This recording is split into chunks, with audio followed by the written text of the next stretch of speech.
인자가 자기 영광으로 모든 천사와 함께 올 때 자기 영광의 보좌에 앉으리니 모든 민족을 그 앞에 모으고 각각 구분하기를 목자가 양과 염소를 구분하는 것 같이 하여 양은 그 오른편에 염소는 왼편에 두리라. 그때 임금이 그 오른편에 있는 자들에게 이르시되 내 아버지께 복받을 자들이여 나와 창세로부터 너희를 위하여 예비된 나라를 상속받으라. 내가 줄일 때에 너희가 먹을 것을 주었고 목마를 때에 마시게 하였고 나그네 되었을 때에 영접하였고 헐벗었을 때에 옷을 입혔고 병들었을 때에 돌보았고 옥에 갇혔을 때에 와서 보았느니라. 이에 의인들이 대답하여 이르되 주여 우리가 어느 때에 주께서 줄이신 것을 보고 음식을 대접하였으며 목마르신 것을 보고 마시게 하였나이까? 어느 때에 나그네 되신 것을 보고 영접하였으며 헐벗으신 것을 보고 옷 입혔나이까? 어느 때에 병드신 것이나 옥에 갇히신 것을 보고 가서 배웠나이까 하리니 임금이 대답하여 이르시되 내가 진실로 너희에게 이르노니 너희가 여기 내 형제 중에 지극히 작은 자 하나에게 한 것이 곧 내게 한 것이니라 하시고 또 왼편에 있는 자들에게 이르시되 저주를 받은 자들아 나를 떠나 마귀와 그 사자들을 위하여 예비된 영원한 불에 들어가라. 내가 줄일 때에 너희가 먹을 것을 주지 아니하였고 목마를 때에 마시게 하지 아니하였고 나그네 되었을 때에 영접하지 아니하였고 헐벗었을 때에 옷 입히지 아니하였고 병들었을 때와 옥에 갇혔을 때 돌보지 아니하였느니라 하시니 그들도 대답하여 이르되 주여 우리가 어느 때에 주께서 줄이신 것이나 목마르신 것이나 나그네 되신 것이나 헐벗으신 것이나 병드신 것이나 옥에 갇히신 것을 보고 공양하지 아니하더이까? 이에 임금이 대답하여 이르시되 내가 진실로 너희에게 이르노니 이 지극히 작은 자 하나에게 하지 아니한 것이 곧 내게 하지 아니한 것이니라 하시리니 그들은 영벌에 의인들은 영생에 들어가리라.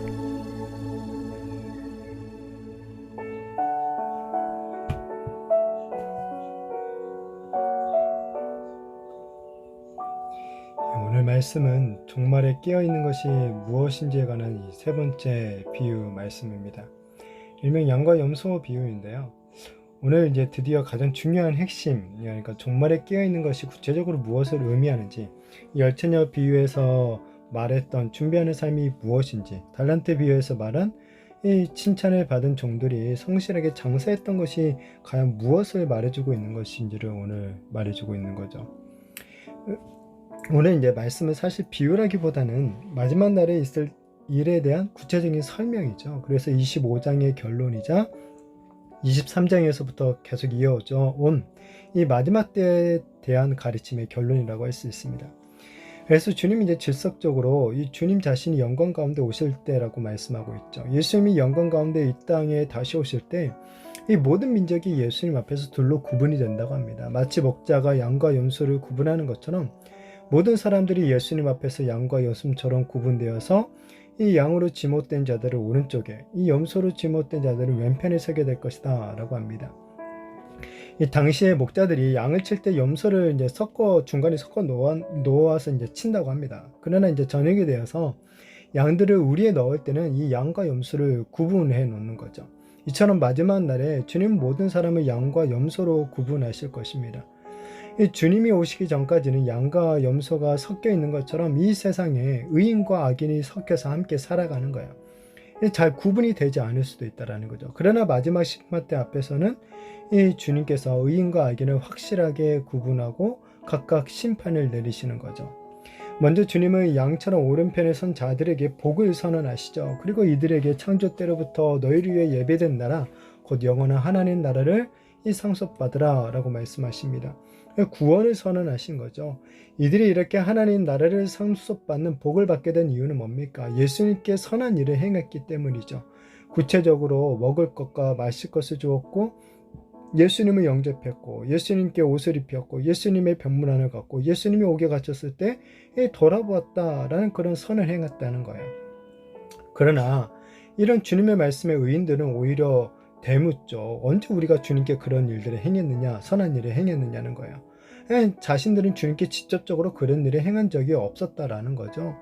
자, 이러자 주님께서 내 형제 중 지극히 작은 자 하나에게 한 것이 곧 내게 한 것이다 라는 이 대답을 하시죠.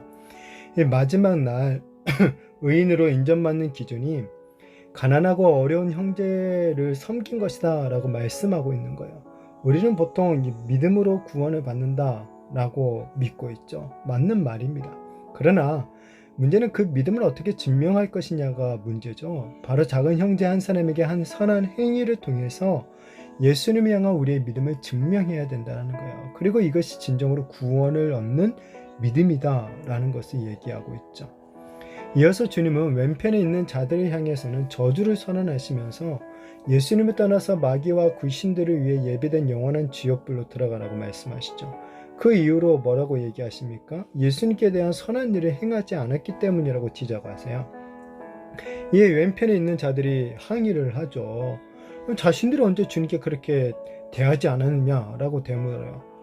이에 주님께서 지극히 작은 자 하나에게 하지 않은 것이 바로 주님 자신께 하지 않은 것이다 라는 대답을 하시죠. 그러면서 지극히 작은 자 하나에게 선을 베풀지 않은 악한 자들은 영원한 벌에, 반면에 지극히 작은 자 하나에게 선을 베풀었던 의인들은 영원한 생명에 들어갈 것이다 라는 결론을 내리고 있죠. 지금 이들이 책망을 받는 이유는 악한 일을 행했기 때문이 아니에요. 그저 섬기지 않았기 때문이라는 거예요. 마치 달란트 비유에서 한 달란트 받았던 종이 아무것도 하지 않아서 악하고 게으른 종이라는 책망을 받았던 것과 비슷하죠. 결국 이들은 작은 자 하나에게 아무것도 베풀지 않음으로써 영원한 심판을 받게 되었다는 겁니다. 이 영생과 영벌을 나누는 것이 이 땅에서 지극히 작은 자 하나를 섬겼는가 섬기지 않았는가에 달려있다라고 주님이 말씀하고 있는 거예요. 구원 없는 믿음이란 약하고 가난하고 도움이 절실한 형제 하나에게 이 손을 펼치는 행위를 포함하고 있다라는 사실을 이 오늘 비유를 통해 우리는 배울 수 있는 거죠. 야고보 사도가 말했던 것처럼 정말 행함이 없는 믿음은 죽은 것이다 라는 이 분명한 사실을 다시 한번 예수님의 말씀 가운데서 확인해 볼 수가 있는 거죠. 자, 종말에 예수님의 재림을 우리가 준비하면서 이 주어진 우리의 상황, 어떤 재능 안에서 최선을 다해 하나님의 뜻을 행하는 삶이란 무엇입니까? 바로 오늘 말씀처럼 지극히 연약한 형제 하나를 적극적으로 섬기는 삶이다 라고 말씀해 주고 있죠. 그리고 이렇게 지극히 연약한 형제 하나를 섬긴 것이 바로 우리가 믿고 사랑한다 라고 고백하고 있는 이 예수님을 섬긴 것과 같다 라고 말씀하십니다. 예수님을 믿는다고 말만 하는 것은 여분의 기름을 준비하지 않은 것이고, 도움이 필요한 형제를 돕지 않는 것은 달란트를 땅에 묻어두는 것과 같습니다. 이런 사랑의 행함이 없는 믿음은 나중에 주님 앞에 섰을 때 책망을 받을 수밖에 없는 거죠.